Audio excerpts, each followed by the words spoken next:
Hello, and welcome back to another episode of Ben's Broadway Blab podcast.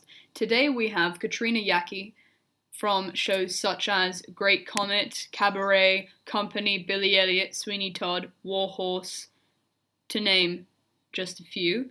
She is a multi-talented human being and a lovely one at that, and we are very glad to have her on the podcast today. Thank you guys so much for being really patient with content. Over 200 of you have viewed the first and our previous podcast with Katie Garrity. Really appreciate that. If you spread the word or anything, it's greatly appreciated. Thank you for kind words. And I hope you enjoy the podcast ahead. Thank you. Hello. We're working. It wasn't working before. That's why it cut out. I'm sorry. It's working now. So hello. Okay. Hello, Katrina, for the first time. For completely the first time. There were no mistakes before. It was totally fine. Happy Earth Day. Did you know it was Earth Day? I don't think you heard. I did know it was Earth Day. Facebook reminded me of that. I shot a commercial for Earth Day a few years ago, so I knew that Earth Day was coming up, and it's beautiful here in New York today. Absolutely beautiful.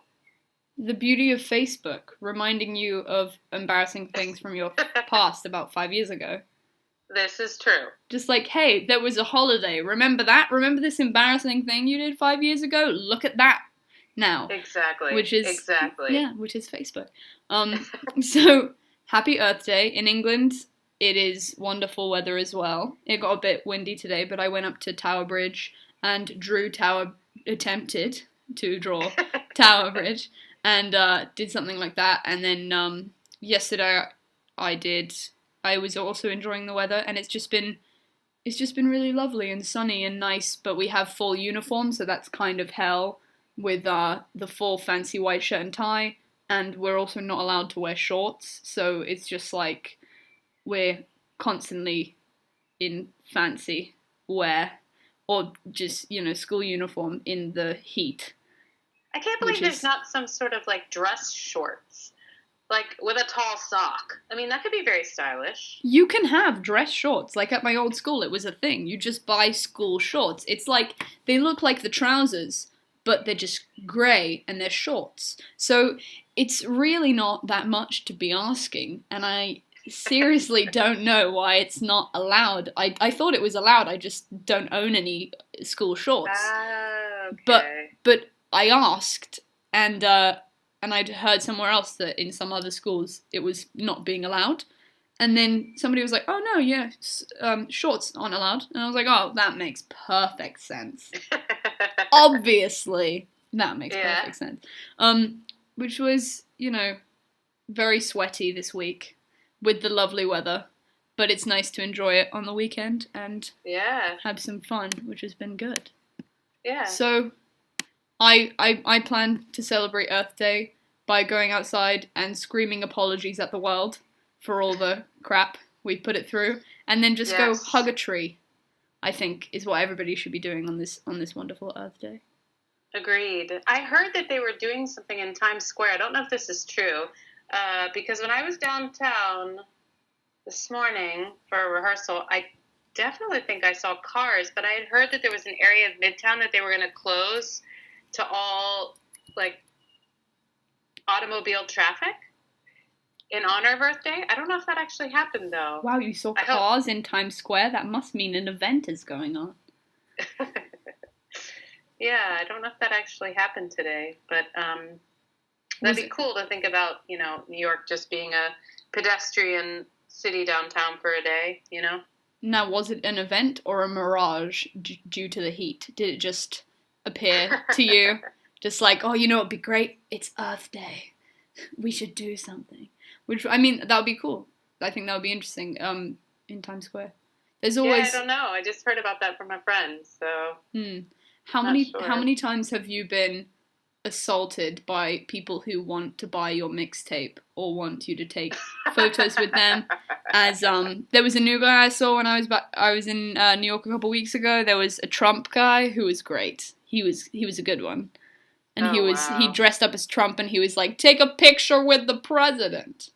Oh, my Which gosh. was great. But people were just kind of ignoring him because they're like, we don't want to deal with two of you ever. Please just Right. stop. But that was fun. But there's all the people, and they always, okay, so like I can understand for kids, like if you're a tourist and you bring your kids to New York and you see these animated characters brought to life in mascot suits, they're always people with the heads off because it's hot, smoking, and then coming up to you being like, you want a picture? You want a picture? And we're like, not with a like, you've just ruined my child's fantasy and perception of this character now. It's just like, why is Minnie's head severed and your face popping out of it? Like, it's quite disturbing and very just scary to not even children. It's the beauty of Broadway and Times Square and the culture of New York. It's fascinating. Yes, indeed. Also, Harry Potter opens on Broadway today. Yes, that's correct.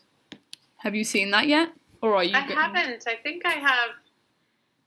I know one friend that's in the show, and some people who have been lucky enough to see a preview. I do look forward to seeing it, though. That's for sure. Yeah, I know. The person who was on our first the first podcast episode, Katie Garrity from Groundhog Day, saw it with another person from Groundhog Day, Raymond Lee, I think. Saw it in previews, which they loved it. Are you a fan of Harry Potter in general, like the franchise and the books? I wouldn't say that I'd win any, quizzes or that I would be the person you'd want on your trivia team with regards to Harry Potter, but I am a fan.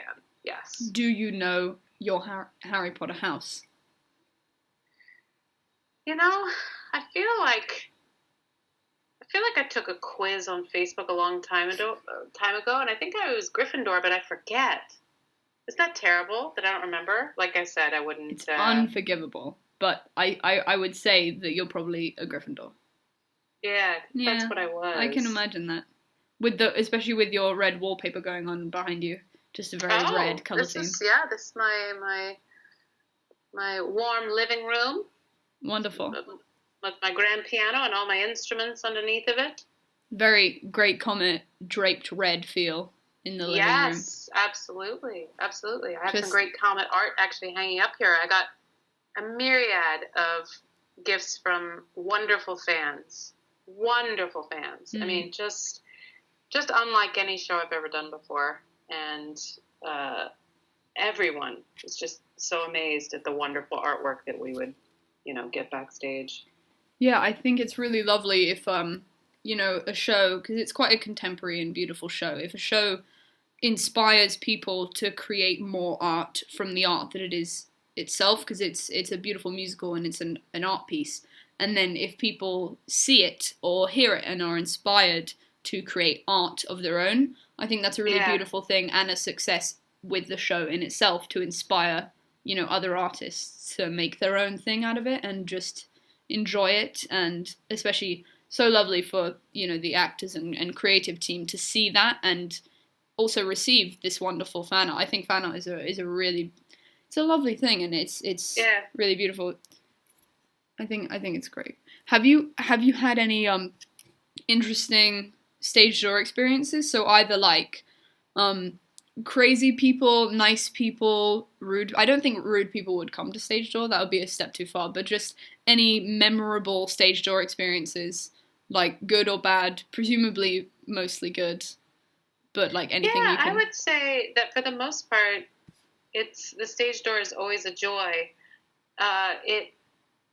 It's really wonderful when you come out of doing a show, especially one that you've poured your heart out to physically, emotionally, whatever that may be, to come out and say hello to people that are really grateful that you've shared something with them, and it reminds you that you're lucky to do what you do, and makes you want to keep doing what you do, because when you do work in a show that runs for a very long time, there are moments, I should say fleeting moments, where it feels like a job. For the most part, it feels like something so exciting, but there are moments where it feels like a job. And when you come out of that stage door and you have those smiling people there waiting to greet you and tell you that they've been moved by the art you've just created, it doesn't feel like a job anymore. You know, it's pretty remarkable.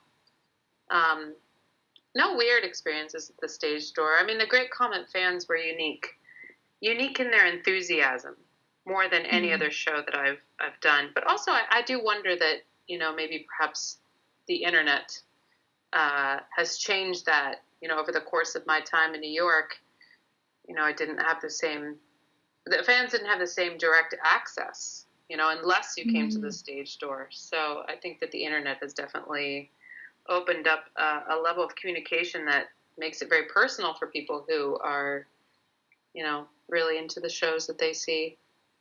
Yeah. But I don't know that I've had any weird experiences. For me, when I would receive a gift, you know, sitting on my piano, I have this doll that was made for me by this girl named Molly, and it's the most adorable doll, and she's playing an accordion that this girl created out of fabric. And, you know, I don't know, for me, that was wonderful. There's nothing, you know, strange about that. It's just a way of somebody showing their appreciation for this particular part that I played, this you know, thing that I did. And maybe there are people that might think something like that is forward or I don't want to say strange, because that doesn't feel like the right word, but I don't think in my experience that I've had stage door experiences that have been odd.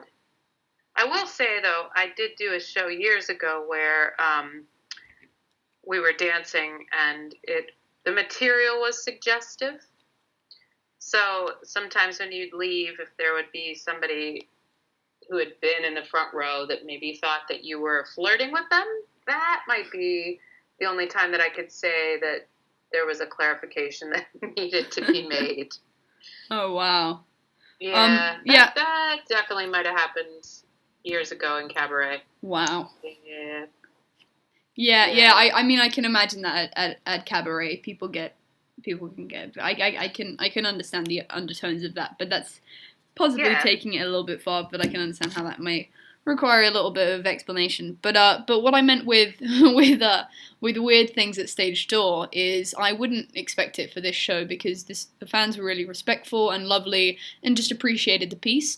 But I'd say with some, this is more of a general thing, not for Great Comet, just Broadway shows and things and stage door in general. So if per se like a celebrity gets involved, like Brendan Urie in Kinky Boots when he was in it, or somebody a lot of people know, when fans get not so much respectful and giving gifts, but in one case I know Barrett Wilbert Weed, who is in Mean Girls on Broadway right now. She stopped stage dooring because somebody tried to like follow her home, and in aspects of that can be really horrible, and I wouldn't imagine that happening at Great Comet, but some things like that. Definitely, you know, Josh Groban had a pretty big following of fans, and I don't know, they may have termed themselves Grobanites, I'm not sure.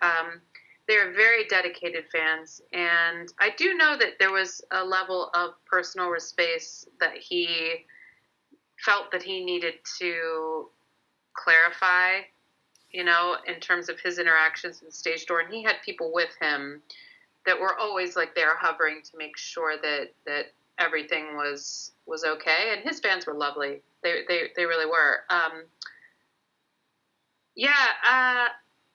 Also, I have noticed that there are fans that get upset when you don't do a stage door. And, you know, for me, when I was doing Comet, I was graduating from college. So I left the theater as quickly as possible to go home and study, because on a 2-show day, my hours were very limited to study.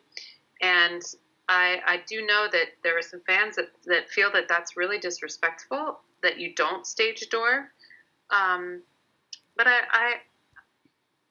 it makes me sad to hear that, because I do think it is a choice to come out the stage door, and to Comet, there could be 50 people waiting there to chat with you. So I do know that some people were disappointed that not everybody does the stage door.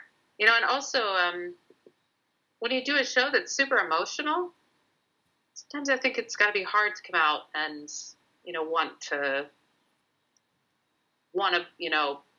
have to talk to that many people after you've just like physically put your whole life into a show. Yeah, I think that's definitely very true, and that's why I also wanted to bring that up, because the concept of stage door, I mean, like in England, it's not really a thing.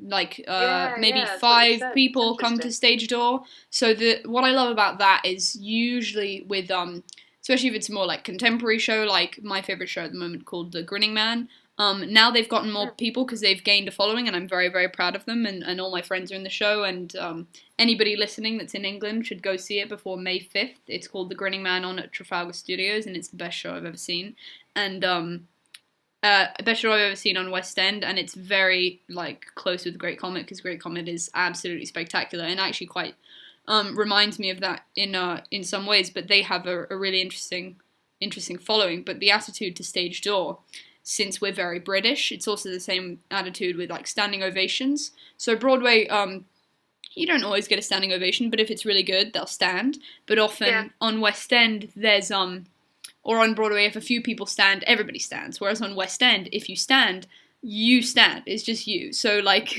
you have to make that choice if you wanna stand, because sometimes it can literally just be you. I've had a few cases where my friends have been in shows, or I knew some people through the show, like in Bank Robbery, and that's a comedy play, and it, by the same people who wrote Play That Goes Wrong, and and I was just standing there, like going to my friends, like, yes, great job.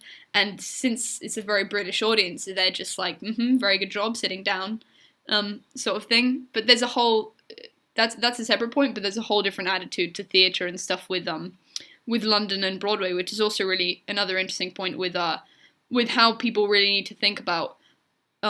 This show is really great, but could it work in London? Because they have to take into account the British humour and the attitude that we have towards shows and things like that, which is also interesting, because you can't just take a very American show and then expect it to completely work in the same way, because stuff like that. But with stage door, I definitely think it's that it's very important that people know what you said, that you have lives outside of that, and that it should be a choice. Because I know I interned at Dear Evan Hansen for a while, and I love all those people there, and they're brilliant. And I was there when Ben was there, just before he had left in November. I was there in October, and he would.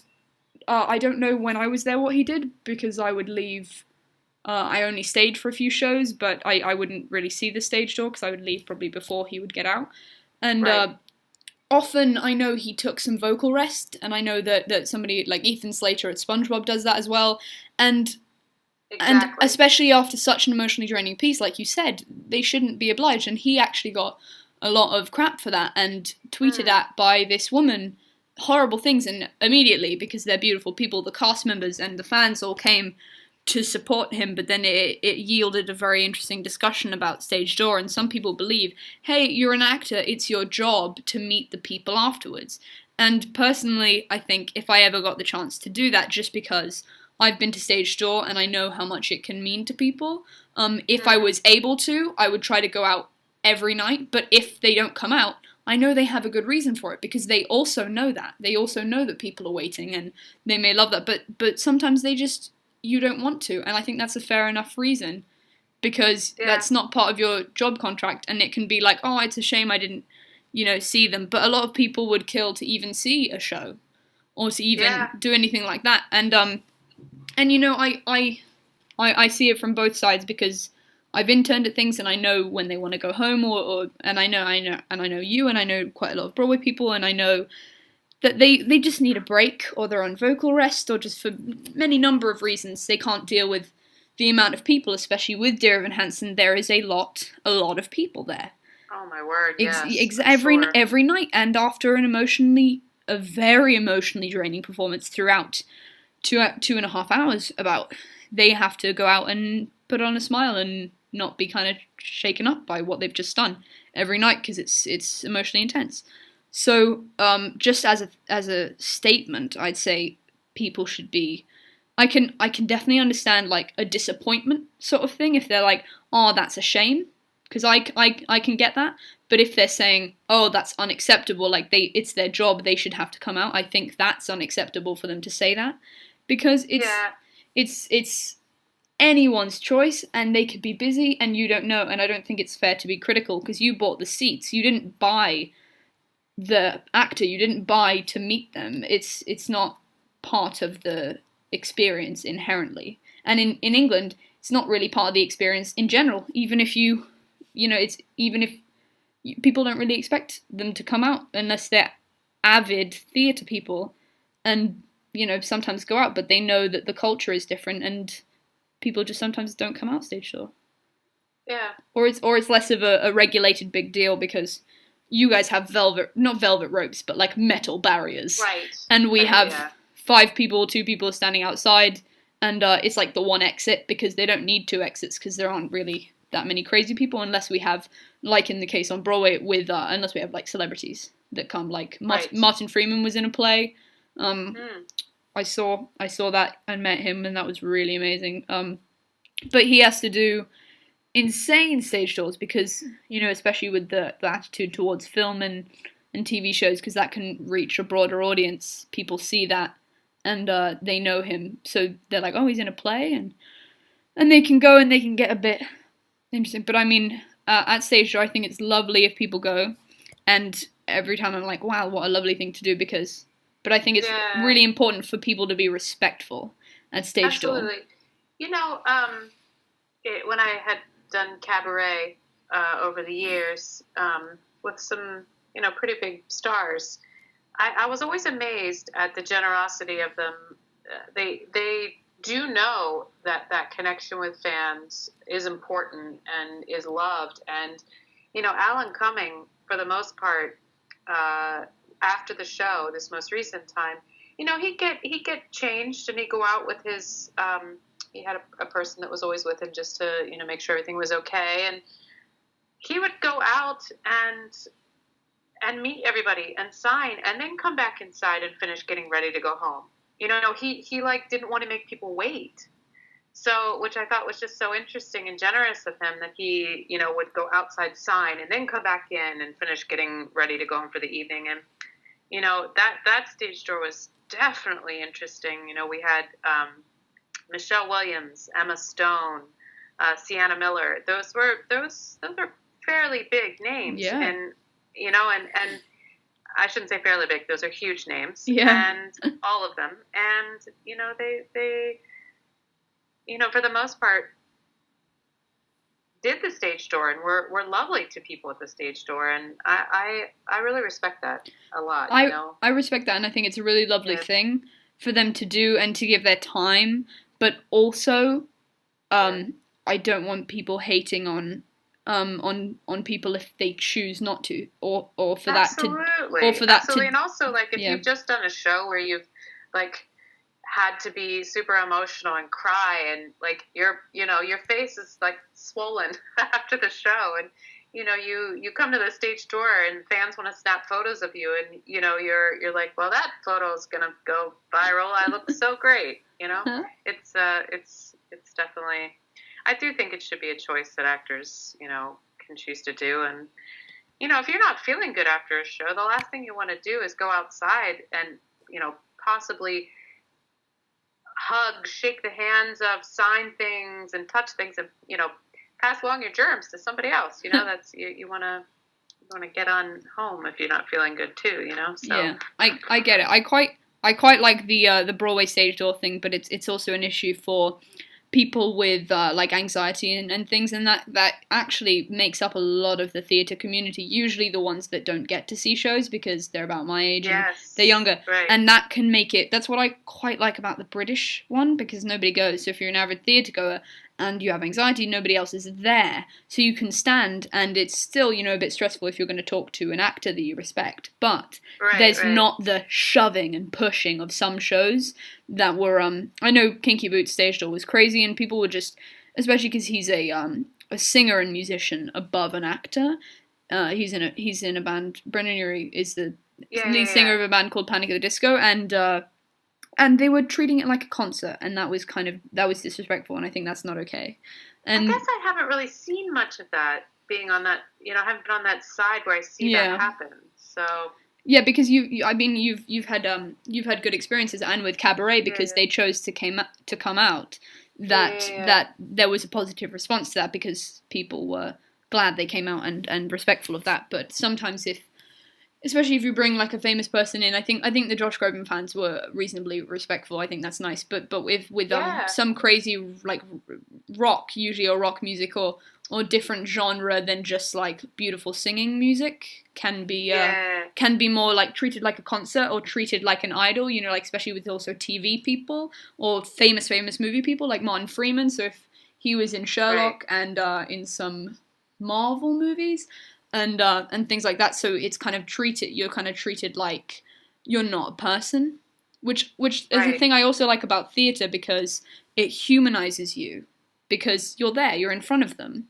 I mean, I'm not saying TV is dehumanizing, but it can put people up on a pedestal, you know, like, oh, they're on my TV, I saw them in a film, sort of thing, and I like the realness and currentness, and wow, they're right there, and it's happening right now, and you're in the moment of theatre, and especially, you know, like they get to rehearse, but you don't get a redo. It's all then out in the open, and the emotion, and it's all really raw, which I think is also really great.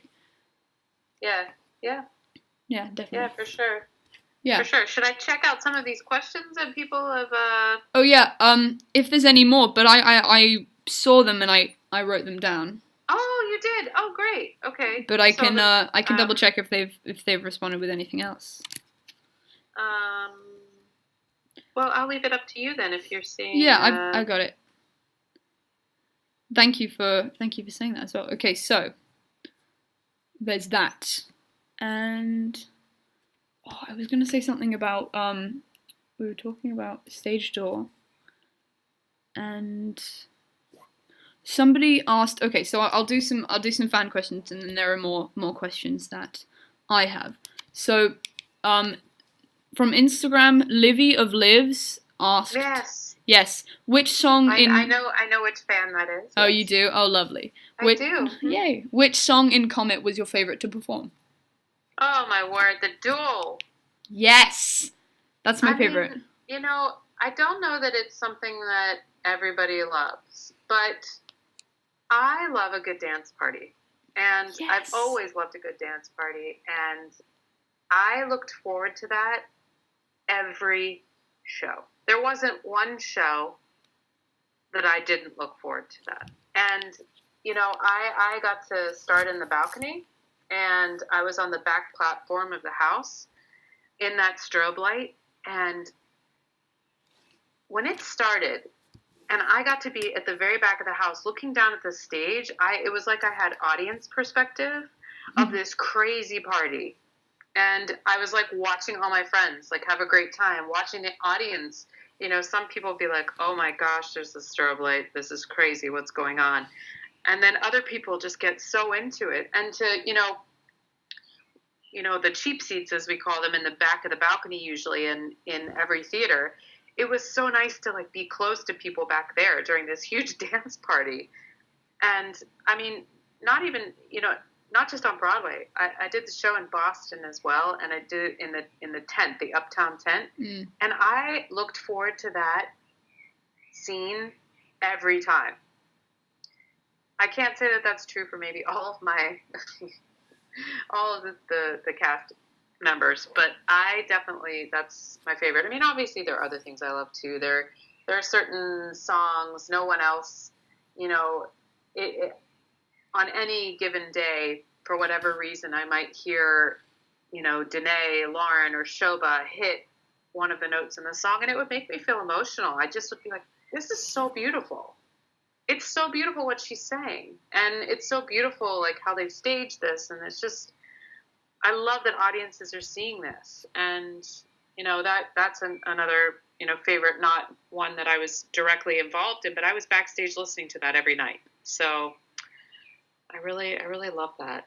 I think me too. I love that song. Like, I've always loved that song just from the cast recording, but even experiencing that, I think the beauty of the interactiveness of it, especially since you're in the ensemble and you go back for the dance party, you run out and you are there and you're also amongst the audience. So you're experiencing it like they're experiencing it. Exactly. So they're seeing this beautiful dance party and then you're also seeing your friends having a bunch of fun and just all of this going on. And you're like, you can appreciate, especially in a position in the show where you're not directly in a scene. So it's also the interesting thing about this show particularly is during the show, you can step back and watch what you're doing and see and appreciate the beauty of it and the stage and everything. And you can see, I mean, the beauty of theatre is as well that everything changes. Every night there's something different and you can appreciate something different. And that's why people see shows again and again, because they love it and they see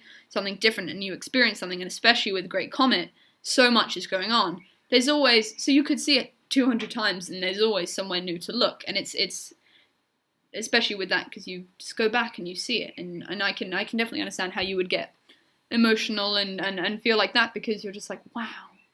And it's just like an appreciation. And I totally get that and I love that. And I get that quite often for shows. Like if I just think about something, or like sometimes my friends involved with theatre, if they post something, they're like, I'm in a new thing, or, they're doing something, or I see them in something. Like, it's a beautiful thing to see your friends on stage, or people that you respect and they've become your friends, or just anything like that, which has been really fun for me recently. It's just so wonderful, and you just see that and you're like, wow, and just you're just struck with an appreciation for a thing, and that can be a wonderful thing and put things into perspective. Quite literally. Yeah. I think that's definitely a very good point. And I love that song. It's great. Yeah. And the outfits. Oh my god. I definitely appreciate a great costume. All the outfits. Just in everything. Yeah. Also in, when I saw Amadeus a bit ago, like, there's a stage production on in England at the National, which is a beautiful theatre, which is where Angels in America was. I also saw that on Broadway, but only part one. Oh, yeah. Oh, okay. I'll tell you a funny story about that and My Fair Lady in a second. But I saw that and Amadeus was absolutely amazing. But I wanted all of the costumes because, well, particularly Mozart's, because he had these like awesome coats and he owned these boots, and I own the only shoes that I wear outside of school, apart from my school shoes, are boots. So I have 4 boots and they have like a rose on them, or I have like these velvet floral boots and that I got from like my godmother and various people. That's been really cool, and I just saw the boots up on stage, and I was like, oh my god, they look like my boots, and which was really great, and just like the costume and everything, and that's also great, especially when you're when you love a show and you see it more often, and you piece all the great things together, so you're like, oh, what's good about this? The music, the cast, the words, the costume, the scene, the design, the choreography, and when all of it comes together in such a great way, raw, in the moment, in a theatre, that is just beyond anything, which is loads of fun. Yeah. Okay, next question from Instagram, Crackerhoa. What was your favourite part of Great Comet in general? So this is a pretty broad question, and we've answered favourite song, but it could be favourite part of being in the show, being involved in such a creative piece with, things that happened before the show with your cast members, or things you've learnt or loved to experience from the show or from the fans, or things like that, if you can think of anything. Yeah, well, backstage before the show started, this is the first thing that came to mind. There are just so many moments that I could talk about, but this is the first one that comes to mind, so maybe I should stick with it. We would be positioned backstage with our baskets with pierogies. I would have my accordion, and I would be backstage with a few people that were waiting to make entrances: Courtney, Billy, Ashley, and Heath, all ensemble members. And every single show, we would do and I shouldn't say we, because more often than not, I watched them because they were just so good. They would riff and make up little songs every day before the show. And it could be anything from, a country song to a ballad to a rap to whatever. And some days we all played, other days it'd be one person playing, but everybody listened and joined in, and it was super free and super fun. And just the fact that we were in an environment where we were celebrated to do those sorts of things every day is amazing. That made it not a job. That made it creating art every night. That we started the show with this exciting thing where we just played for a minute, absolutely played, and had a jam session. And that really was pretty special. And if an understudy was on, or one of the swings was on for any of the tracks, they would join with us, and it'd be a new energy there, which was so awesome. And I'd like to believe that was maybe happening all over the theater, that people were getting excited to do the show, Yeah. This was really unique. This group of people is, we all like to joke and call each other unicorns, and yes. That it was the joining of unicorns coming together and making art, I think you guys, you definitely are unicorns, because you're all beautiful, unique, amazing people, which I think is definitely a great name for you group of people. And I think what's also great is the community of Broadway and shows in themselves. I mean, different shows can be different things, but especially with this show, it's just lovely to have, the friendship and the bond that you make backstage. And with that, with the thing, if you have a different thing every day, you can, like the riff or a jam session or whatever, it brings a level of freshness to it every day. So like you said, it doesn't feel like a job. It's new things every day. You're within a community with your friends, and you're having fun, and you're like, wow, I'm doing a show I love, and I'm being paid, and I'm on Broadway. So it's all, I presume, just a lot of positive energy and fresh as well, in a way, with doing that before. We were also celebrated for being ourselves. And that is something that I love that. I think that that's a thing that should always be celebrated. I feel there was a time in my early college years where, I feel like I don't want to say I was discouraged from going too far with being unique, but there was definitely a mold that was suggested that worked in order to book jobs, to get into the theater. And, I'm proud that I didn't choose to necessarily stick to that mold. And that mold, which is a very general term, I think, really works for some people. But I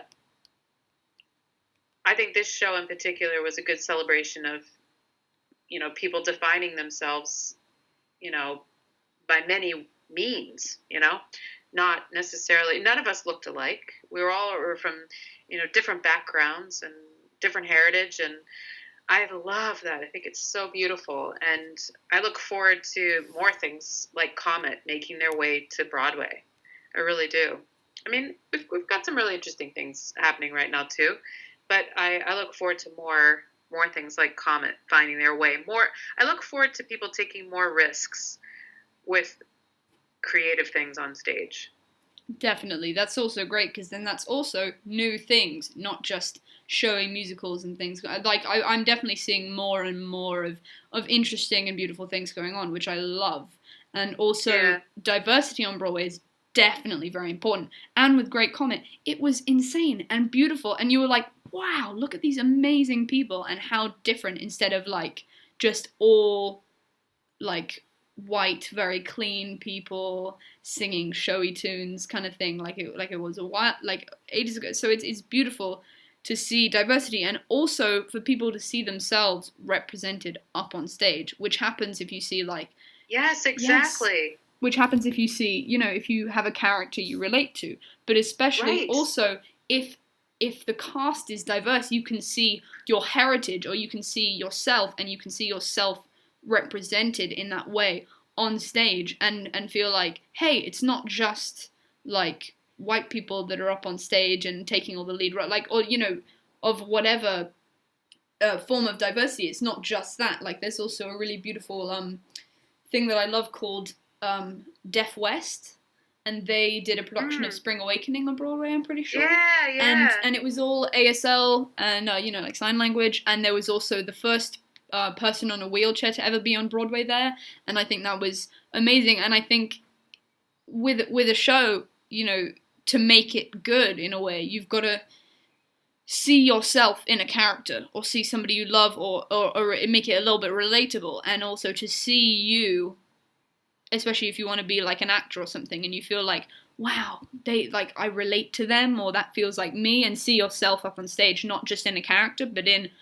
an ensemble member or anything like that. I think that's really important and really great, and I love that about Great Comet, and celebrating diversity and uniqueness and being yourself was also great with Great Comet, with the beautiful, just everybody with different everything, and just being themselves on stage, and making beautiful art, which is I think the best thing about theatre, which is the best thing you can do with that. And I definitely agree with your point, and I cannot wait for more things like that to happen, and for people to just challenge the show-toony one look thing for a casting. I think if it doesn't, I mean, with some things like maybe Book of Mormon or something, if it doesn't, but with different things, if you keep creating things that don't, you know, it doesn't damage the plot in any way, which usually you can fix it so it doesn't, or you can create something so it doesn't, and more representation everywhere should be a thing, and just creating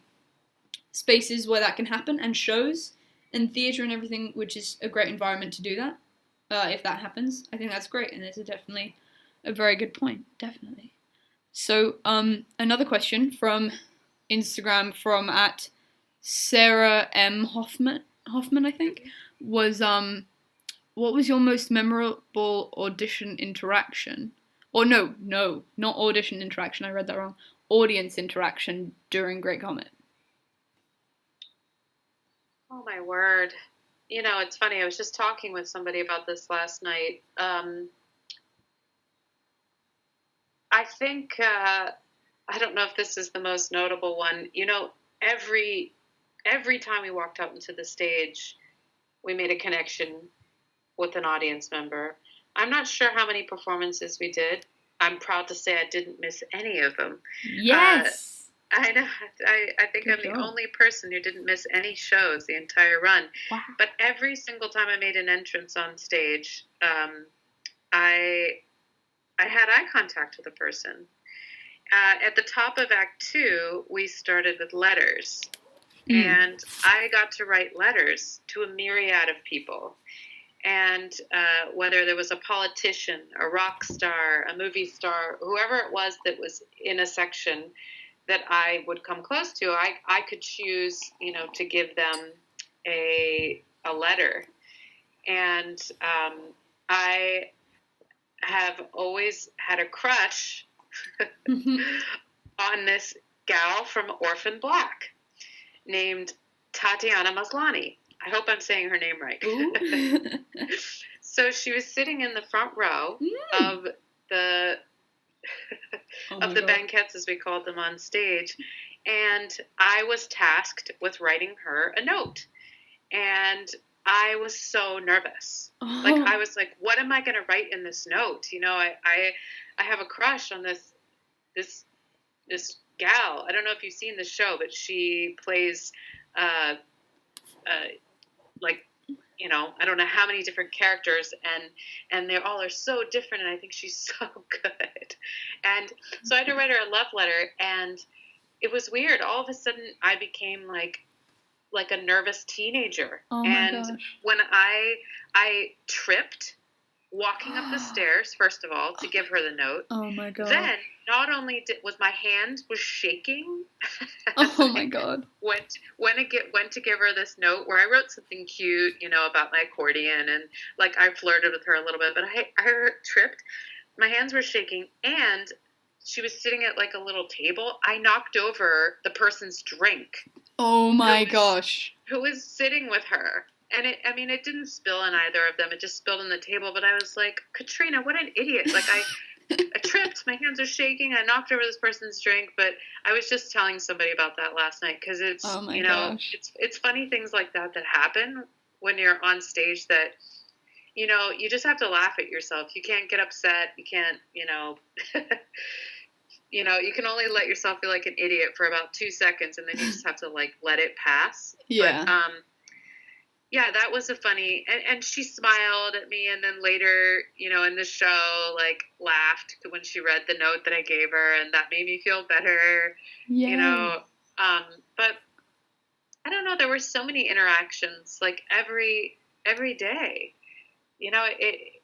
because we were allowed to, like, connect with people and make eye contact, it was like we were having a conversation without saying words, and that's really special and honest in a way that, sometimes with theater we create this, fourth wall where we're not necessarily where someone is seeing a slice of our life, but we're not actually speaking to another person. But Comet, whether you were speaking or not, you shared something very personal with someone when you make eye contact, and there are just too many. That's just a notable one because I remember laughing at myself and feeling embarrassed. Yeah. But, yeah, I think there are many. I think that's great. I mean, that is hilarious and that's brilliant. But also with Great Comet, what I loved about it was especially the letters, because a lot of people love to get memorabilia from shows, or like, if there's confetti at the end, sometimes people keep that, or like, something like that. If there's some sort of that, and I think that's also great. And that's another element of something new every night. So it's another way to make yourself be creative, which is great. Yes. And I went twice, and because I love the show and I know everything about it, I presume that people would tend to give it to people either like if there was a celebrity in the crowd, which is also be really fun. You can write a love letter to, not only can they go to see your show, but you can interact with them and write a love letter to them if you want, which would be awesome. Yeah. And like I got a letter twice, which was awesome. Like I went twice and I got it both times. One from Maria, that was about about reading books on a bearskin rug, which was great.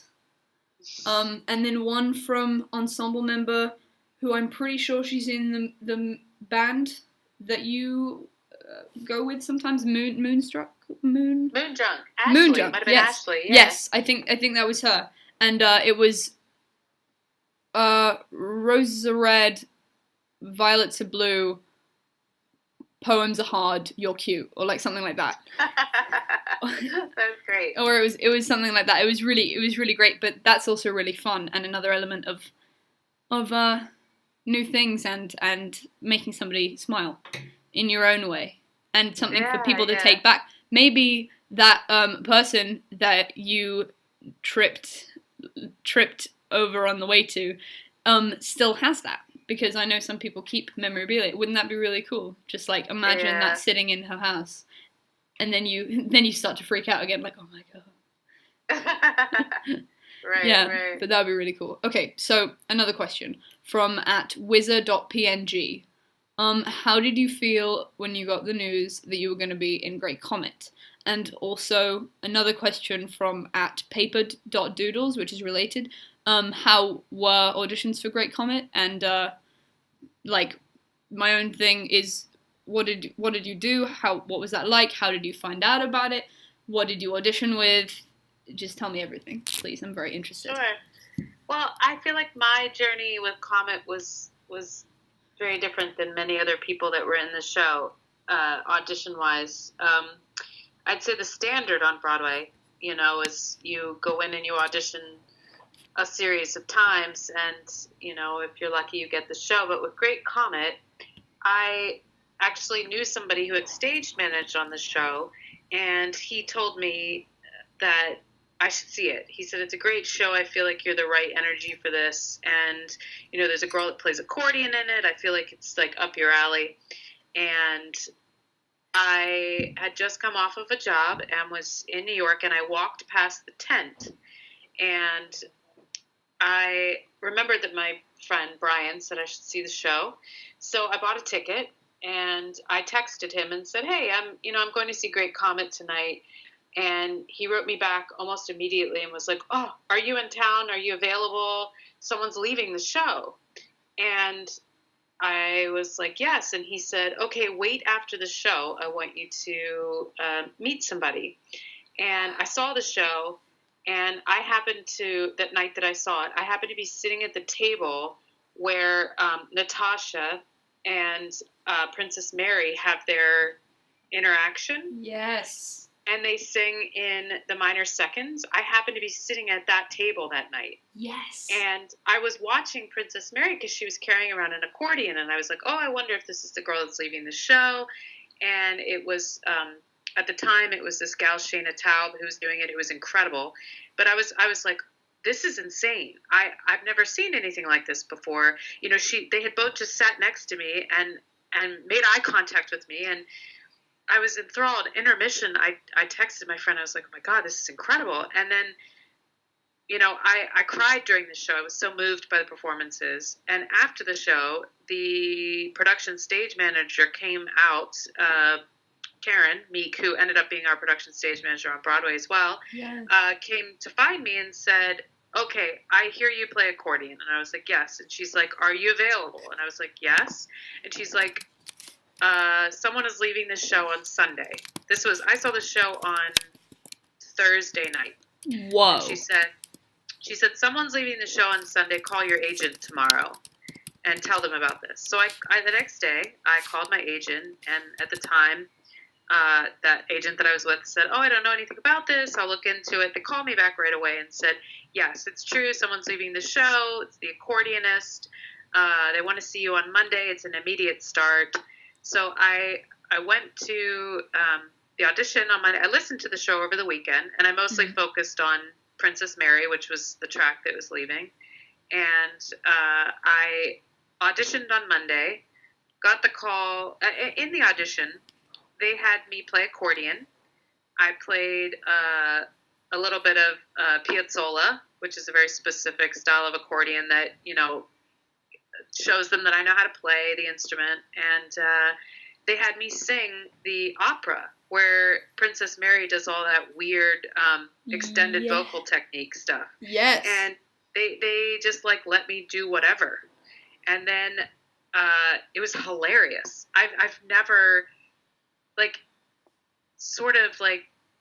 I don't want to say free for all, but it was pretty do whatever feels right to you. Just go for it. Make something up and be crazy. And that was so exciting. And I have a feeling the auditions for the ensemble, for other incarnations, including Broadway, it was probably something where you were expected to be pretty creative with whatever you choose to do. I'm sure of it. Yeah. Anyway, so I did that in the audition. I didn't sing anything of my own. I sang Princess Mary's song and did part of the opera. And they called me that afternoon and said, be at the tent tomorrow at noon. Bring your accordion. Wow. And that was Tuesday. So that's, Friday, Saturday, Sunday, Monday, Tuesday. 5 days later, I showed up at the tent with my accordion, and the musical director, who's an absolute utter genius, said to me, hey, so let's look through stuff. How do you feel about playing accordion in the show tonight? Whoa. And I was like, well, let's look at it. Let's see what happens. And, honestly, those are the kind of moments that you just have to jump on and go for. If somebody asks you to do something, the only thing you can do is try. Definitely. And so we looked through the show, and there was one part where he was like, okay, so if you could memorize this section, you would dance down the center aisle while playing it, and then Anatole gives you a kiss, and then you sit with him. And I was like, let's do it. So I was in the show my first night, and I played accordion, which is crazy. And an understudy was on for Princess Mary, and I learned the show and had a put-in for it, and went in, a put-in rehearsal, meaning that the entire cast is called, and I walk through the show with them. And we did a put-in rehearsal, and I went into the show the following Tuesday playing Princess Mary. Wow. Yeah, I had a week of rehearsal, and that's very unusual. Very unusual. That doesn't usually, it's not how it normally happens. On Broadway, you'd get a show, and then you'd rehearse for a few weeks before you actually go into it. So that was a very different path to Great Comet. That's not been the case with other things that I've done. But this one was very, very special. Yeah. I mean, definitely. I mean, it's a very special show, and I love that they wanted to see your creativity, which I think is also great. So it's not just you can sing and act, it's also that you have a passion for the theatre and you understand it, and you're creative and imaginative, and it's just a whole world of greatness. And then it's also really fun to work with people like that, within theatre. They're theatre people, they're creative, they're... they can sing, they can dance, they can whatever, which I think that's really great. That's. I mean, it's really beautiful. Also, that's like pretty insane to just go into a show, but it's also like definitely something I can see happening, especially with Great Comet. Like, oh, you feel like doing this? Yeah, just like come on stage, just do whatever, which I think is wonderful. Also, I was meaning about asking, since we're on the topic of auditions, do you have when auditioning for any sort of role, do you have specific things that you like to pull out for like singing or anything like that? And also, since you're an actor and it happens to literally everybody, how do you deal with you're not going to get everything, and I just want to see what like advice you have for younger performers trying to get into it, and so they don't inherently take everything personally, and just advice for auditions, or how you dealt with being told like you're not given a call back and stuff like that. It's interesting because I could share with you advice and also not be good at taking my own advice sometimes as well. It's funny. We do tend to take things personally as performers, and for every 30 auditions you go to, you might get a callback for 1 or 20. It just depends on the puzzle. And as a person who in recent years has been able to, as I say, sit on the other side of the table and run some auditions, or be a reader for auditions, or help run a dance audition. There's so many things that go into the director's puzzle, and it's important to remember that you might not fit into that puzzle, but it is not a reflection of your talent, and it's something you always have to remind yourself when you walk into the room. You have to be there to do the best job that you can do, and sometimes that is exactly what they're looking for. And again, it's not a reflection of your talent on any level. But I have to say, you asked the question about what sort of things do I choose to sing, or this, you might get a different answer from a different performer. But I like to enjoy what I'm gonna do, because whether I get the job or not, that audition is one opportunity for me to perform, which is something I do like to do. So despite however nervous I might be about an audition, I have to think of it in terms of it being a moment to shine, a moment to have a performance and share something I love with these people in the room.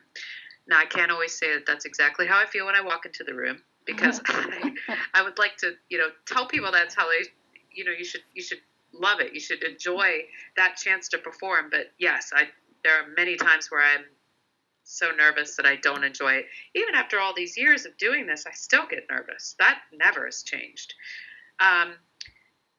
In terms of material, audition material, often I'm being asked to sing from whatever it is I'm auditioning for. So, yes, I do have like go-to songs that I love to sing, but more often than not, people are asking me to sing from the show. And I found a lot recently that people actually want to hear you sing from the show because they want to hear you sing what the materials that they're going to hear in the show. You know, so, you know, if you were going in for a rock musical, you wouldn't go in and sing, you know, something from Sound of Music. Yeah. Like you would cater to what it is that you are going in for. And, you know, oftentimes for me, that's meant learning a new song very quickly, which I have done. But it has to be something that I enjoy. It has to be something that makes me feel good about presenting myself to these people. Yeah. There was another part of your question that I was going to answer. I will say it has not gotten easier for me not getting jobs. Yeah.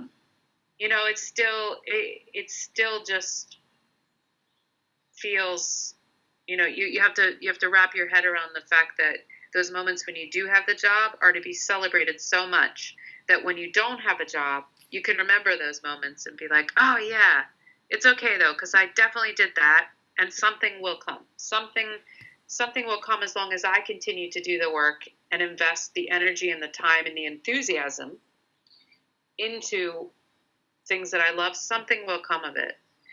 I love playing instruments. I love singing. I love dancing. I love all of that. So I need to just continue investing my time to it and committing to it, and something will come. You know, I'm in that moment right now. You know, I just finished a play. Comet closed last year. It was very sad when Comet closed. I love doing the show. I love those people, and I just finished doing a play in Indianapolis, and I don't know what's next. I've been going to auditions, and you know, maybe a callback here or there, but I don't know what's next. And there's something exciting about not knowing, and also terrifying.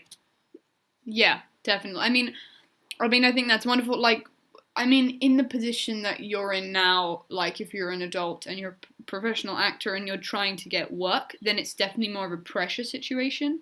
But I'd say people who don't inherently need the money or the job in itself, but they just really want to, you know, get started on things, they put the same pressure on it that you may put when you're trying to get like a job to sustain yourself and to get a job, which is totally fair enough. So a very good point is that they should not be putting that pressure on themselves especially when they're really young. So like personally, I'm trying to do more audition things, and a bit ago I did an audition for this thing. It was like a song and dance troupe. I cannot dance. I cannot yet. You can't dance yet. Oh no, I can dance. It's just like I have barely any time to take like dance classes. I'm trying to do things, so I have enough rhythm, but to learn a dance within an audition and to then do that and then succeed at doing that. And they were mainly grading on the dance, to be honest. So that I was like, oh, okay. Well. And they did the same kind of thing that you said. I mean, we didn't get any preparation for it, so they said, don't come with anything. Didn't tell us what we were doing. They said, we're going to learn a song and a dance on the day. You're going to perform it, and you're going to go, and we're going to email you about what's happening. So, I mean, I know that you said, like, oh, when you go into a show, you need to know the material. I mean, if it's a Broadway show, it's probably something that either it's like sometimes it can be new things, so you haven't heard of it before, but sometimes it can be things you've heard of before that have been like it's a reprise of it, or something like that, so you may know it already. But with things like that, then you came in, so I was a bit like, oh, okay, well, great, and we had to sing like there were like 40 people in the room, and there was a circle, and you sung 4 seconds of a song, and then you finished. And because this guy was like, I only need to hear 4 seconds. Because it was like 300 children he'd seen that day. So he's like, I don't want to hear this song like, or you can't bring in your own song because he doesn't need 4 minutes of belting to find out if somebody's good or bad. And I think that's actually fair enough, because to be honest, a lot of the kids, because it was ranging 10 to 15 and I'm 14. So the older people, there were like about 5 good people singing wise in the room. And a lot of them were, but the issue with that, with, you know, not preparing your own song is that it could just be the song that you're not very good at, or you're not very good at learning things on the spot, but maybe they needed that. But that was that was interesting. That was all right. But then we had to do a dance. We had to do a dance from Hairspray, The Nicest Kids in Town. That whole choreographed bit, which was intense. And I was, and there, and you had to be, to get a place in the troupe. You had to be really good at singing and really good at dancing. And I'm good at singing. I haven't been trained in any dance. I have like singing lessons and things, and I sing. But it was really weird with the dance, because I was like, what are you telling me to do? And just like, I'm just gonna jump, or I'm gonna do something and just figure this out. But it was actually really fun. But just so muscle memory wise, you get a bit of it down. But you're like, okay, I know this happens at some point, but when do I? I'm just gonna jump again and figure it out. And that was fun. But also, I think getting a bit off topic. But with auditions, if you're like my age, or just in general, try not to put so much pressure. And if you're my age, it's kind of good. Like, I knew I wasn't going to get anything with that, but I needed some experience, confidence-wise and experience-wise, to just have an audition.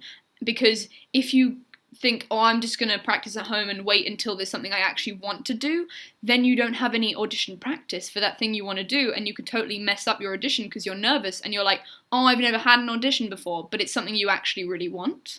Whereas you can go for something you don't really want, but get the experience of different auditions and what they might be like, so you're not so nervous or don't know what's going on or not used to an audition in the future. So like, experience can help in that way with auditions. And exactly. And if I were to give advice to somebody your age, it would be to go to those things for sure, because if you don't go, you wouldn't get the job.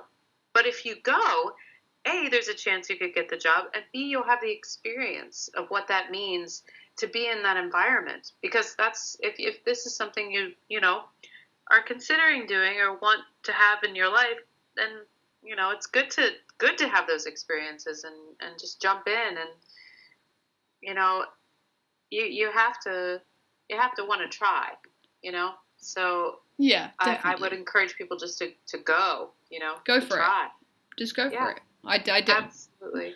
Very, very good point. Just you know, not have the highest of like, I only audition for, you know, whatever. Just go for everything that you can do at that point. Just go for why it. Wouldn't you?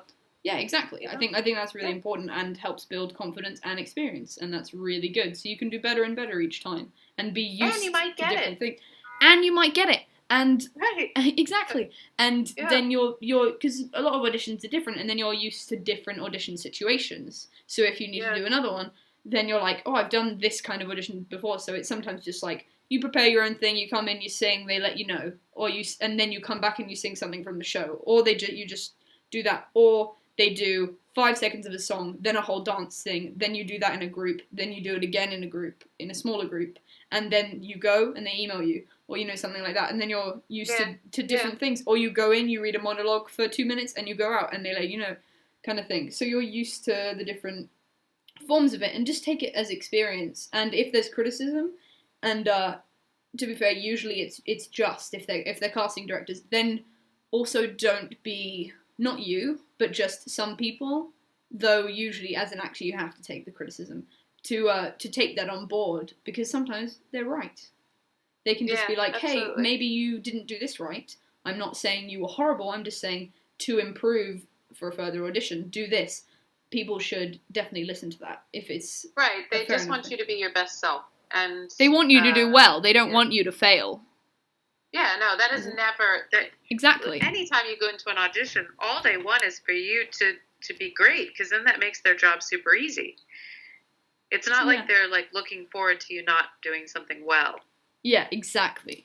Exactly. Yeah. So another question from @BeckyWhitman. What do you think is so spectacular about art that takes risks, like Great Comet? So we were talking a little bit about that, but just a brief thing about that you feel. What's so great about it? Yeah, I just think things that are non-traditional, things that explore new ideas, new experiences, I think that lends itself to making good art, and that's something that Great Comet did. And hopefully in future incarnations of that show we'll continue to do. London. Yeah. Soon. I just want it all to happen. Let it all happen. Katrina. Let the Asian tour happen. Let London happen. I'm pretty sure it's happening. And I will talk to you about that later because I don't want to release too much on a podcast. But I know stuff was released about it happening, and I'm pretty sure that's happening. And I'm pushing for some beautiful, beautiful people from Grinning Man, and obviously we'll push for you to be in it. I'll be like, I swear to God, bring Katrina over. Then I'm definitely pushing for some beautiful, amazing people from from Grinning Man to come over and do that because they closed before it could possibly open. And hopefully something's gonna happen there, and I'm very positive and fingers crossed, and that would be really beautiful. I can't wait. Definitely, I cannot wait. So something this year, next year, exciting. I'm not hopefully going out of bounds and just going to be like sued for giving that information, but I'm pretty sure there was something about a London thing happening. So for anybody listening, I think that's a positive possibility at the moment to happen. I will be so hopeful, which is so exciting. I just think it's an experience that people should have, and I think it's inspiring, and I love art like that. I want there to be more things like Comet. I want there to be more just things that take risks, and whether they fail or succeed, I want the risk to be taken. Yes. I want people to think outside the boundaries, and not that I love traditional theater and I guess traditional art, I suppose. We have on Broadway right now, I think 3 revivals right now that come to mind. Hello Dolly. There's Hello Dolly. There's what else is a revival? This season, though, we have My Fair Lady, Carousel. Oh yeah, Hello Dolly. Yeah, I love it. I love that we can celebrate works that have been done before in a new way. I think that's great. I'm not knocking, any sort of revivals of anything. I look forward to some new out of bounds. Yeah, definitely. I love, pushing the boundaries and seeing new things. That's beautiful. That's what I love about Grinning Man as well. I'm not going to stop talking about that. I'm sorry, but I need to see it. You need to see it. I mean, I don't know if you'll be able to get over there before then, but if you can, definitely invited. I will take you. I will go with you. It is amazing, and it's like nothing I've ever seen, with puppetry and beautiful songs. I'm going to say really briefly about what it's about. It's about, it's based on a novel by Victor Hugo, who wrote the book for Les Mis. Yes. The novel is called The Man Who Laughs. I'm pretty sure it was the inspiration for the Joker and his the cuts in his face. It is about a child who was deformed by having his face cut into a permanent smile for reasons you find out within the show, reasons that are different throughout the movie, the book, and the musical. The ending is quite different throughout. The movie was a silent movie from the book, made it from the book. In the book, everybody dies. In the movie, nobody dies. In the musical, one person dies. And so it's a fair enough compromise within the musical. And beautiful, beautiful music. And it's about this man called Grin Payne, who is in love with this blind girl. And there's a beautiful dynamic between them, and it's her and him helping each other just with the world and with their issues, and also she's trying to help him find out who did this to his face to relieve the trauma of his past. So it's done so beautifully with puppetry and music. Tom Morris. Who directed it? Yeah. Oh, right. And Tim Phillips wrote it, and Yeah. Carl Gross was involved. That's amazing. And things like that, and that closes May 5th, which will be sad, but it's so beautiful. Like, and the theater is also reasonably interactive, which is fun as well. That's really great, and I think I think it's really great. You should definitely come and see it, please. Well, yeah, or I hope it makes its way over here. Tom Morris was one of our directors from Warhorse. Oh yeah. A lot of people from Warhorse were involved as even with the puppetry making within the show. Oh, I'm sure. I'm sure they were. Yeah, I mean, we're hoping that the Grinning Man people end up being able to do something with Great Comet for a while, and then we're going to definitely push and see if anything can happen off Broadway. With I think there was some producers or people that were in the audience one night when I saw it a few times, and that was really great. And it was like a grown man with a beard, and he like cried at the end, and I was just like, yes. And I'm pretty sure he was a famous producer, so if that happens, that would be amazing, and I will push that to the ends of the earth for that to happen, because that would be so great. So Great Comet over here, Grinning Man over there, swap sides. Yeah. That would be great. Yeah. But that'd be really fun. Also, the most important question of the day. I'm going to ask this, and then I'm going to tell you a funny story about My Fair Lady, because you mentioned it. Yes. How are your pugs? Say that again? How are your pugs? Oh, my pugs. Well, I have one pug these days. Oh, and yeah. His name is Willie, and he's doing very well. He's your age, and he is having a little bit of trouble hearing sometimes. Oh, no. And doesn't see as well, but he is a champion. Marvin passed away, and I miss him, but Willie doesn't seem to care because he gets all the attention now. Oh, no. But you should know that every time I see a pug on the street, I accost them. And I saw a pug this morning on my way back from downtown, and you know, all the owners of pugs in the neighborhood know me because I make them stop and talk to me every single time I see them. Oh, I do that with every dog in New York. Yeah. It's just, I speak to the dog. It is a bucket list item for me to meet Doug the pug. Yes. Oh my gosh. If there was anything I could do in my power, I would want to meet him with you, and we would just go. If there was anything in New York, like Doug the Pug visits New York, I'm like, Katrina, I am flying out right now. Yes, we are meeting Doug the Pug. If you guys don't know what Doug the Pug is, it's a beautiful Instagram account and this beautiful dog who gets dressed up in a bunch of lovely things, and he's very cute. And pugs are amazing. And if you disagree, you can just leave right now. Bye. They're beautiful. They're amazing, and I'm glad they are your the best. Your pug as well. I basically stop everybody on the street of New York with a dog. Or I just directly talk to the dog, because the New York people are more in a rush. So I just talk to the dog and I'm like, hey, you, have a great day, love you, appreciate you. Kind of just talk to them as if I would like a very, a good friend being like, wow, you're amazing, doing a good job, what a good boy, bye, kind of thing. Just like, or just literally point at a dog and just be like, I love you, and then just walk on. Just because they're so good. Like, what did we do to deserve dogs? Honestly, they're amazing. Right. It's great. I love dogs and cats, but you don't see cats out walking, sadly. They're all lazy as hell and feisty, but I love them. It's true. I love them anyway. Okay, so there were two other questions about from some people about like, when are we going to see you on Broadway next, and where can we see you next? But I know that at the moment you don't know, as we've addressed that. So for those two people, that is your answer. But I'm going to acknowledge you guys that you asked. But the question was answered throughout that. Yes. So there are some like weird performance things that I'll be doing, and I'll definitely Instagram and tweet about them. More often than not, they involve instruments. Nice. So well, you play like all of the instruments.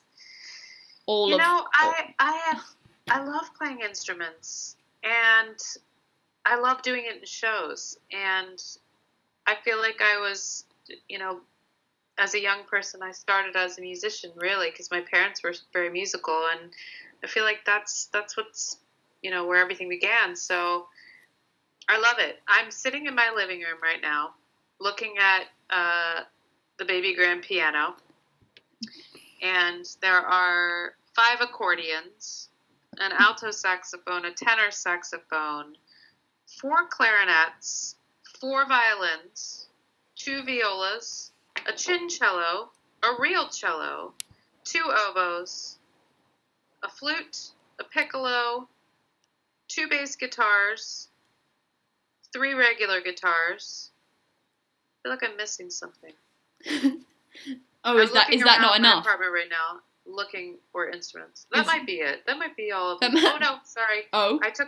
I lent my euphonium to my friend this morning who needs the euphonium for a job, and my best pal Dave has my trumpet. That might be everything now. You mean Dave Malloy? No. Actually, my friend Dave Carey, who's in Carousel, he's in the revival right now. He plays a bunch of instruments like me, and we've done a series of shows together with British director John Doyle, who has made playing instruments in shows what it is in New York, I feel. Yes, British. Woo. Good job. Yep. The best. So basically you have your own plethora of instruments, or an odd orchestra of your own within your own home. Oh, I forgot. I have an upright bass. A friend has borrowed it right now. Of course. Oh, I totally forgot. I have like 50 more instruments in my garage. Totally forgot. I can just, you could just get a bunch of friends and just be like, hey guys, we can start our own show with this. Just like. We can. I forgot also there's 3 keyboards in the closet. Oh my gosh. Just lining the walls of your apartment building. You've shown us the clean side of the room with the red wallpaper, and then the rest of the room is just like boxes of instruments, just like everything, which is so great. And you said about how music led you into theatre, and that was actually one of my questions about when did you realize that theatre was your passion. Personally, for me, I saw Book of Mormon, and I was like, hell yes, this is what I want to do, which was great. So, but I know you have clearly a passion for instruments and music, and I played the saxophone for a little bit, but well yeah, done, I did. Thank you. I know one song. I'm the best. So I did one thing, and I did the piano for a bit, but I just kind of sat and cried in the corner with that because I was like, I don't want to do this. So I've totally forgotten how to read music, but I know one song on the saxophone from muscle memory, which is great. But I was interested in singing before that, and then shows and stuff. But you said were musical instruments your way into theatre? So did you like music beforehand, just general music, and you were like, wow, look at this, you can also perform and you can sing and you can act and you can do that? Or what brought you into the world of theatre itself rather than just like musical instruments in themselves? Right. Well, my parents had a band, so I didn't have a choice in terms of playing instruments. Like that was what we had to do. And then my mother and my father both had done plays, but when I was 6, I went to see a show called Ernest in Love, and my mother played a maid in the show, and she had a song, and she got to do a dance, and I thought it was the coolest thing. And there's actual footage of it that a friend has, and it's in the credits of a film that came out a few years ago. My mother dancing with this guy, and that I sat in the audience at the age of 6 and said, "That's what I want to do." Yes. And yeah, I mean, it was. I remember that it was a defining moment of seeing my mother up there doing something, and it just looked like fun. Yeah, I mean, can we also just talk about how great your mother is and how she gave me a beautiful beautiful snow globe, which I have in my room, which has become insanely filled thanks to your beautiful gift of a suitcase of playbills, which I had to arrange and everything, and that was beautiful. After each holiday, because I just went to New York and I just saw 13 shows, which was intense. But I was there for 3 weeks and it was really, really fun. Amazing. I saw Chicago once on this island, Band's Visit twice because it was insane. I heard it's incredible. I haven't seen it yet. Yeah, it's insanely incredible. It's not that long. It's beautiful. It's got quite a few people that I love in it, and they killed it. And I met them afterwards. Luckily, props to Lisa Maxwell, who got me backstage on that, and that was and My Fair Lady, which was beautiful. And I saw Band's Visit, Aladdin with my dude Telly DeYoung from he was also in Transit and Godspell and a bunch of different things. As Aladdin, which was amazing. I saw Avenue Q, which I've been wanting to see for ages. For the first time? For the first time. I didn't get to see it. Yeah. It's so fun. It's so much fun. I saw Travesties, which is a new show on Broadway. That was really good. I saw Lobby Hero with Chris Evans and Michael Cera, which was awesome. Yeah. It was actually really well done and really relevant and topical at the moment. I got last minute tickets to A Bronx Tale, Donna Summer musical. I saw SpongeBob, which was great. And I ran into this artist person I follow on Instagram, and they said like, "Oh, I'm seeing SpongeBob this day," and I was like, "Oh, cool. When like, are you seeing the matinee or the evening?" And they were like, "Matinee." So I was like, "Oh, cool." I was about to book it, so I was like, "Oh, cool. I'll book it for the matinee, and I'll leave my evening open and do whatever." And turns out we were literally sitting in the seats next to each other. What? Yeah, it was. You can't make this up. It was completely insane, and we both are massive, huge SpongeBob fans. So it was loads and loads of fun, and I enjoyed it like 100 times more because of the energy of not just going by myself and just being like, hell yeah, SpongeBob. It was so well done. You're gonna love it. You're gonna die. I can't wait. It's amazing. I also saw Saint Joan with the amazing Kelly Saxon from Play That Goes Wrong, who I love. Yes. She's amazing. I saw it with her. She got me tickets, and it was really, really fun. I also saw My Fair Lady, which I'll tell you the funny story about. So you know Jonathan Groff?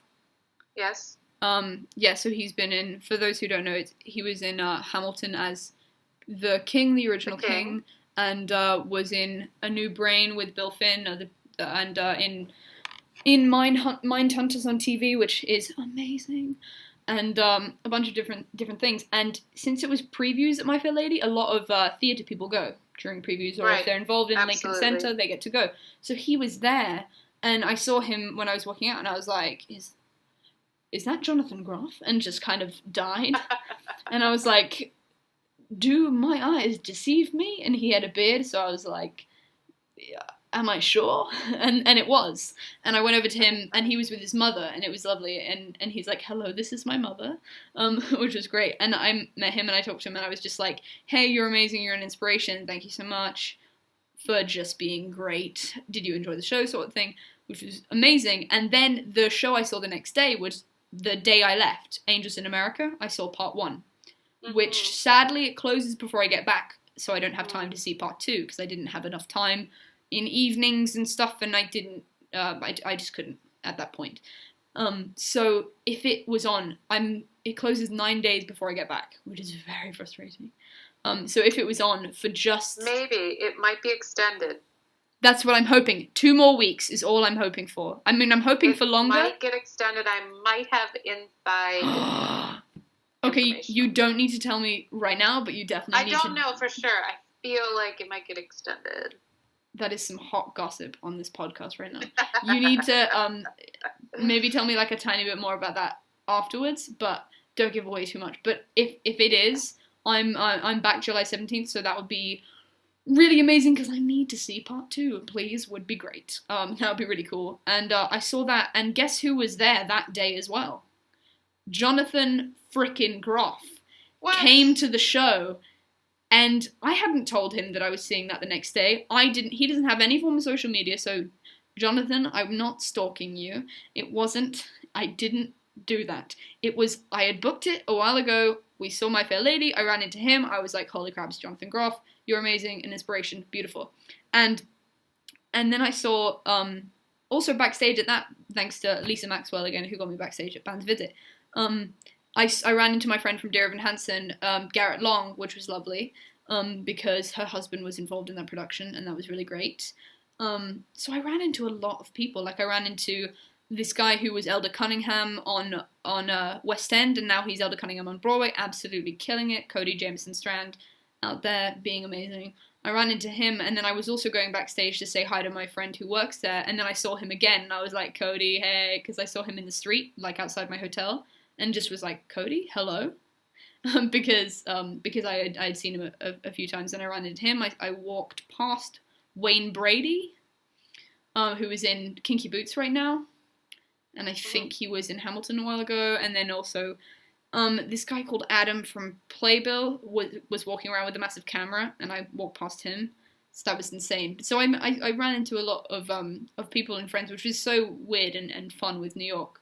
But yeah, I love that. Yeah, but with Angels in America, he was there again, but he was with his friend, and I didn't get a chance to talk to him. But it was completely insane, and I was freaking out because I was like, there is no way. And I'm like, I'm not a religious person, but thank the Lord. Like, how cool and how funny is that? Because I'm like, what? Like, it was just really, really weird, and I was kind of like, Ben, your mind is playing tricks. This is not fair. Like, what do you mean?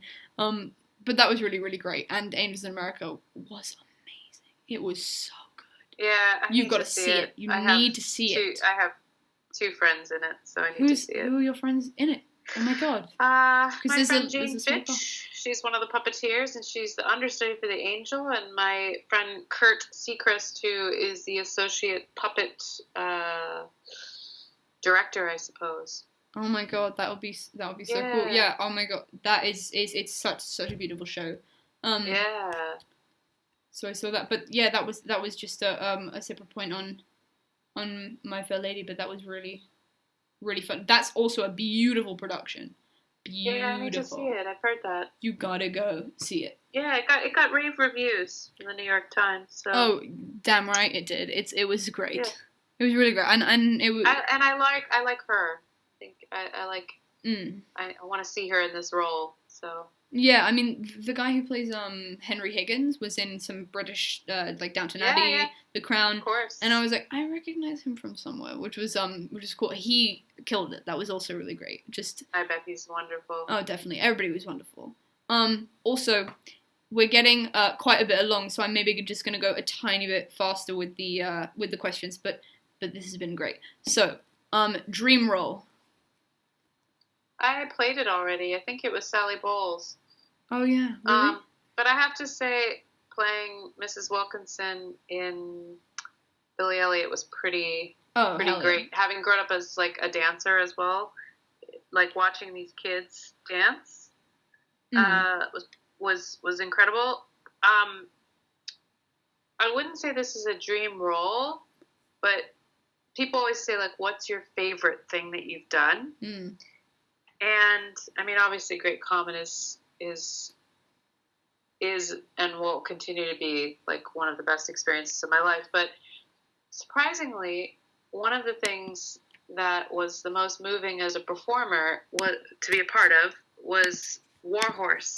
And I feel like I wasn't a puppeteer on the show. I was hired to, play violin and accordion.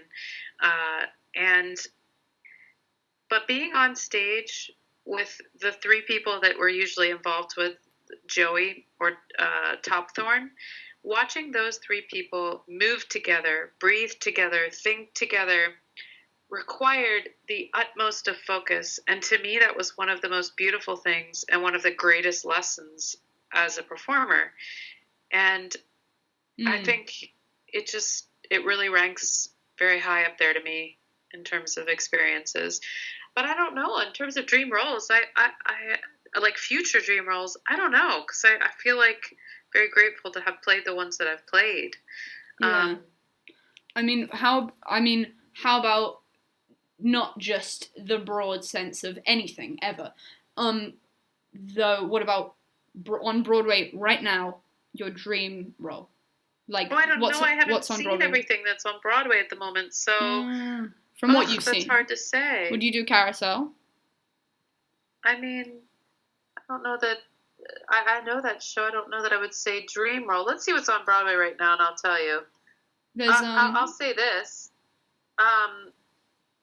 If I thought I could sing Elphaba, I'm sure that would be I just have great respect for people who actually do that role and commit to singing that stuff, because that stuff's tough. That's no joke. Oh, yeah.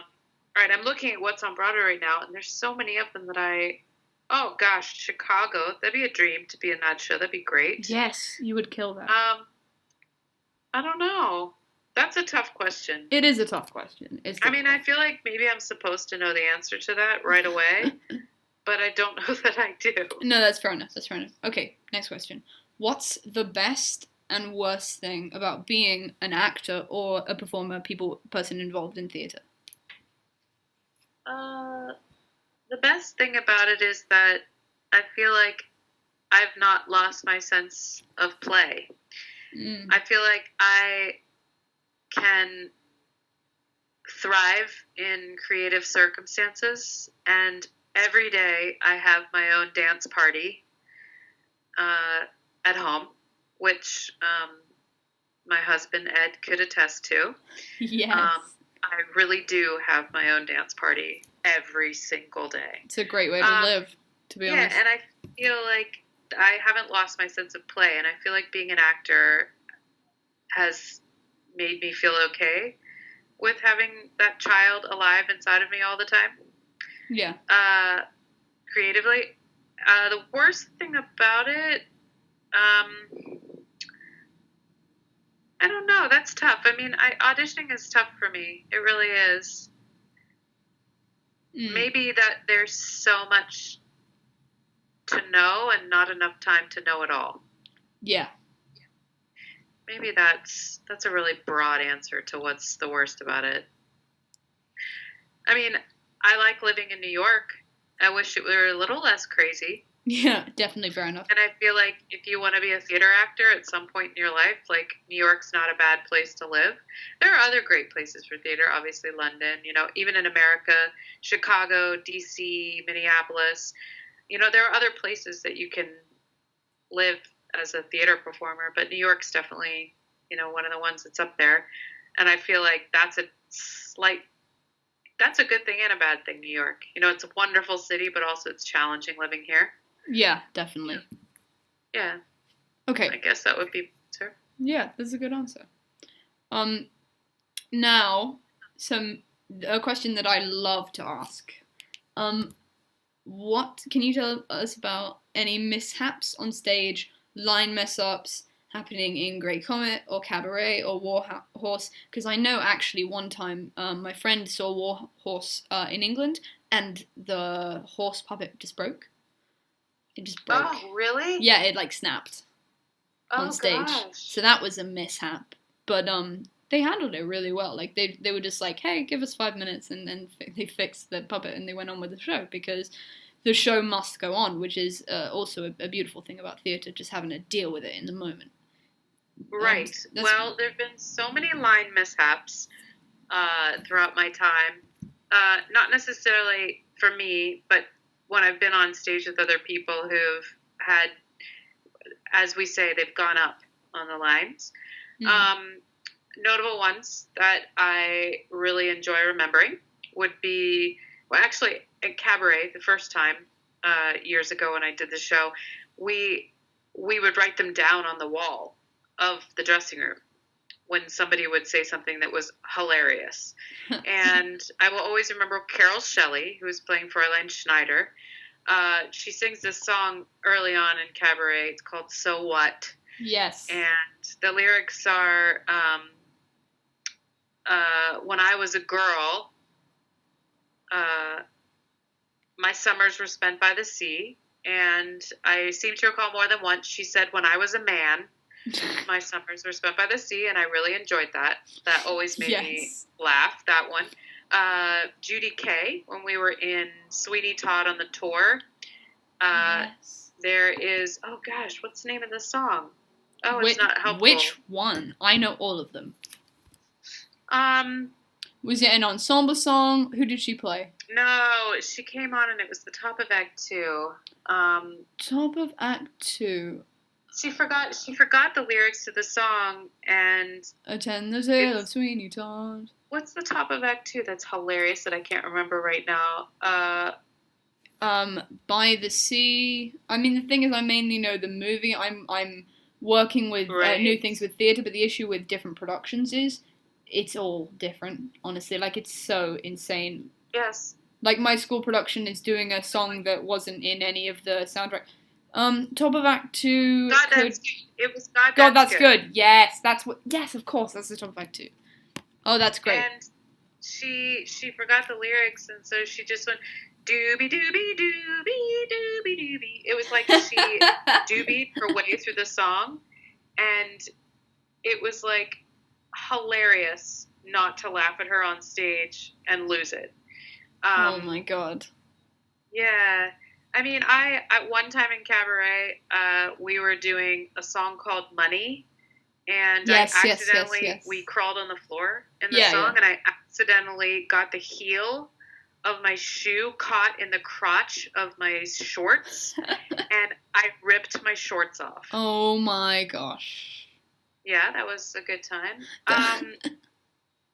I wouldn't say this one's a mishap. This one's interesting. I was doing company, and I was understudying Marta, who sings Another 100 People, and Angel Desai, who was in the show, had been out sick, and she came back to the show, and, you know, sadly, like, in the middle of the show was just, you know, coughing and was, like, having a little bit of a moment, and I heard something over the loudspeaker, and I didn't hear what they had said. I was in another part of the building, and I thought, you know what, I should go check that out. Went down the stairs from the tower where all the, you know, swings and, I should say the standbys were, and Raul Esparza's dresser was running up the stairs, and he's like, "You're on!" And the big song, Another 100 People, is supposed to happen in like 2 minutes. And they got me ready as quickly as possible, and I went on in the middle of the song. Whoa. So the song was usually broken up into 3 parts, and there were 2 scenes that happened.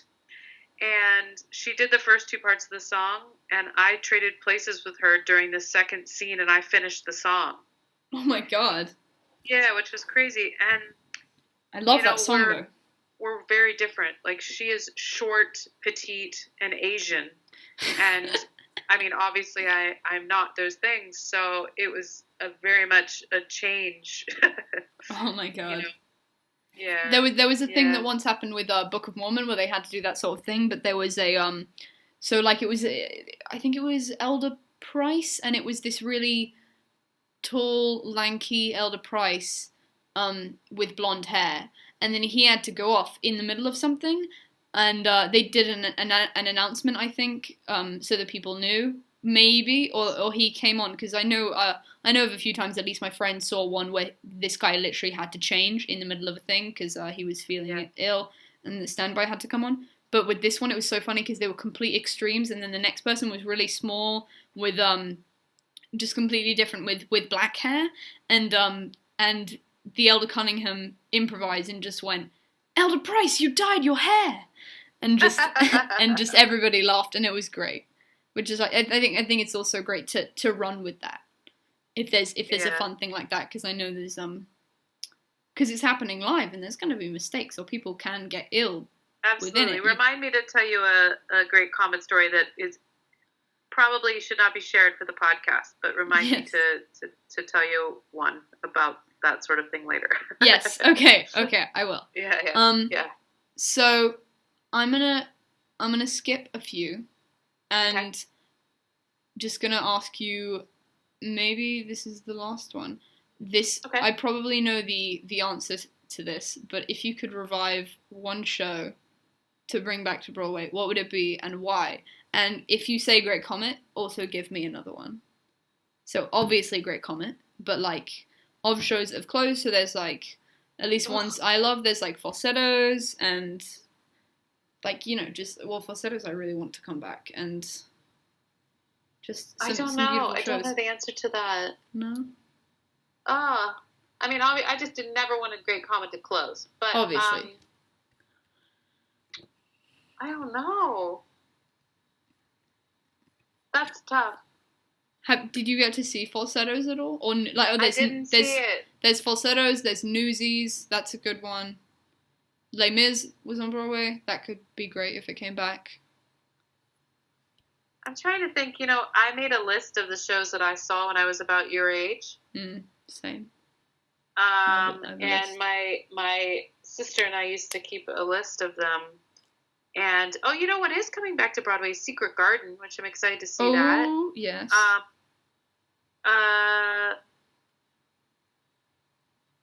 I always loved Chorus Line.